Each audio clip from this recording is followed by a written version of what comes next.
শুভ দোলযাত্রা। সবাইকে আমার তরফ থেকে দোলযাত্রার আন্তরিক প্রীতি ও শুভেচ্ছা। আমার আরও একটি নতুন ব্লগে আপনাদের সকলকে স্বাগত। আশা করি আপনাদের সকলের দোল খুব ভালো কেটেছে। আমার যদিও একটু বেলা করে দোল, মানে যাই হোক, দোল হোক হোলি হোক, আমার বেলা করে শুরু হয়েছে। এবারে তো আর বাইরে যাওয়ার নেই, আমি বাড়িতেই আমার ছেলের সাথে দোলযাত্রা পালন করব, ওকে সাজাবো, ফটো তুলবো, ব্যাস এইটুকুই। এদিকে আমাদের বাড়িতে আজকে পূর্ণিমার কথা দেয়া হচ্ছে, মানে সত্যনারায়ণের কথা, তাই মা এদিকে আলপনা দিচ্ছে।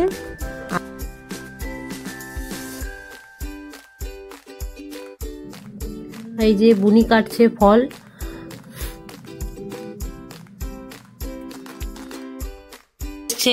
ঠিকঠাক হচ্ছে নাকি? মনটা সব দেখে নিচ্ছে, মনটা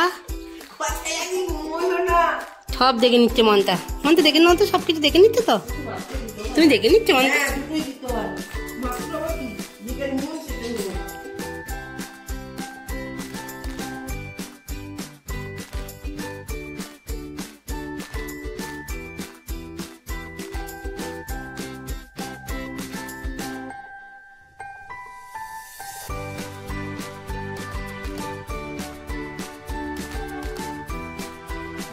এখানে সিন্নিটা মাখার আগে বোন ভালো করে এটাকে সাজাচ্ছে, চিনি দিয়ে সাজাচ্ছে। ওর আবার নাকি চোখের সৌন্দর্যটাই আসল। আর আমার বড় মা ওর কুট্টুসকে নিতে পারছে না বলে খুব আফসোস হচ্ছে। ঠাকুরের শাড়ি পরে আছে, তাই ও কুট্টুসকে নিতে পারছে না। মায়ের আলপনা দেওয়া অলমোস্ট কমপ্লিট হয়ে গেছে, অলমোস্ট নয়, পুরোপুরি কমপ্লিট। ঠাকুরের আসনও কমপ্লিট হয়ে গেছে আঁকা। এই যে এখানে সিন্নিটা এবার মাখা এখনো হবে না, যদিও এখানে ফল টল দিয়েও এখনো কি সাজসজ্জাই করে যাচ্ছে।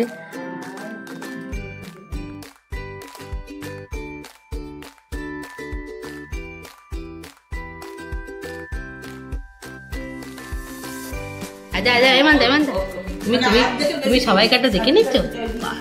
ঘুনু ঘুনু পেয়ে গেছে নাকি? হাই তুলছো? হাই তুললো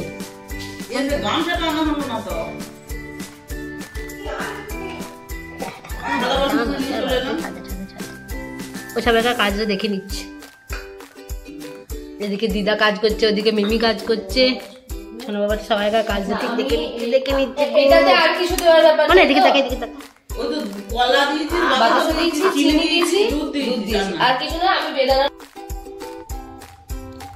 এখানে সব সাজানো গোছানো হয়ে গেছে। এদিকে সাজসজ্জা চলছে সিন্নি প্রসাদে। এদিকে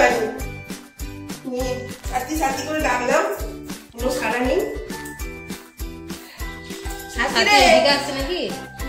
তোর কাছে ধান নিয়ে এলাম। আচ্ছা, পাটাতে আছে তো? হ্যাঁ, আমি জানি তো।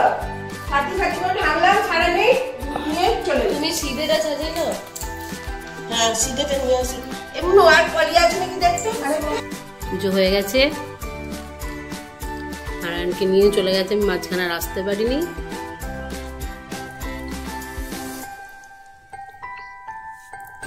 এখানে একটা ভালো জিনিস হচ্ছে, ভালো করে চটকা সিন্নি মাখার প্রসেসিং চলছে। সিন্নি মাখানো এখন হচ্ছে কলা মাখা, কলা চটকানো। তো ফল প্রসাদ তো এখানে রেডি, সিন্নিটা রেডি করে এবার শুরু হবে প্রসাদ বিতরণ। এই যে এসে মেজমা প্রসাদ বিতরণ করতে শুরু করে দিয়েছে, সব বাটিতে বাটিতে আলাদা আলাদা করে। এবার প্রসাদ খেয়ে নিয়ে ওইদিকে যাব ছেলেকে সাজাতে। ওকে সাজিয়ে গুছিয়ে একটু ফটো না তুললে এবারের হোলিটাই তো বৃথা আমার কাছে, অ্যাটলিস্ট। চলো মন্দা, সাজুগুজু কর না, ছবি তুলবো। হ্যাঁ হ্যাঁ হ্যাঁ, শান্ত বাবা।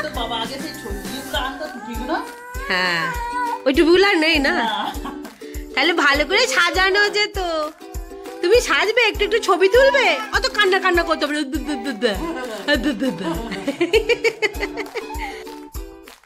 মোটামুটি 15-20 মিনিট হলো, একটাও এখনো ছবি তুলতে পারিনি। হ্যাঁ পেরেছি, যে কটা মায়ের কোলে দাঁড়িয়ে মানে কোলে ও ছিল যখন, তখন দাঁড়িয়ে দাঁড়িয়ে 2-3টে ছবি তুলেছি। কিন্তু এই বসিয়ে একটু পোজ তো আমাকেই করে নিতে হবে যদিও, কিন্তু তাও ও একবারও স্থির হয়ে বসছে না। দেখি ও কতক্ষণে বসে।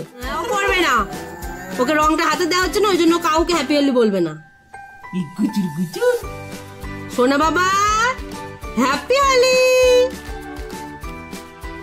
এ সন্ধ্যা হ্যাপি হোলি কর দেখি। আমাকে একবার দাও, আমাকে একবার দাও, এইখান থেকে কেমন আসে দেখি। রে মন তো ভালো আসছে এখানে, ছবিটা একটা ছবি দিলি। হ্যাঁ হ্যাঁ হ্যাঁ, চলে এসছে হরিনামের দল, অনেক বেলা করে এবারে এসেছে। বরাবরই হোলির দিনে আমাদের গ্রামে প্রত্যেক বাড়িতেই এই হরিনামের দল যায়। এবারে আবার 2-3টে দল ভাগাভাগি হয়েছে, কারণ গ্রামটা তো আমাদের অনেকটাই বড়, তাই সময় কোলাতে পারে না। তো ছোটদের দল এসছে আমাদের বাড়িতে। আমার বাবাও বেরোয়, সে অন্য পাড়ায় গেছে হয়তো, দেখতে তো পেলাম না। এরই মধ্যে আমি ছোট কাকুর ছেলে মানে আমাদের ছোট ভাইকে দেখতে পাচ্ছি। আপনারা হয়তো বুঝতে পারছেন না, আমি ডেকেছি, ও এলে আপনাদের দেখাচ্ছি ওর কি হাল। এই যে আসছে, শুধু দেখুন ওকে কেমন লাগছে। পুরো মিনি বাঁদর নয়, বড় সড়ো বাঁদর এসে পোজ দিয়ে গেল। আবার পরে আমাকে বলছে, দিদি যে ছবিটা তোলা হলো সেই ছবিটা আমাকে দেবে না? এত ভালো লেগেছে নাকি ওর এই সাজটা। দোল পূর্ণিমার দিনে আজকে আবার আমাদের গ্রামের একটি বাড়িতে কালী পুজো, মানে প্রত্যেকবার এই দিনে হয় না, এবারে এই দিনটিতে পড়েছে। সেখানেই এসেছি ছেলেকে নিয়ে প্রণাম করাতে, আমরা প্রণাম করতে এসেছি।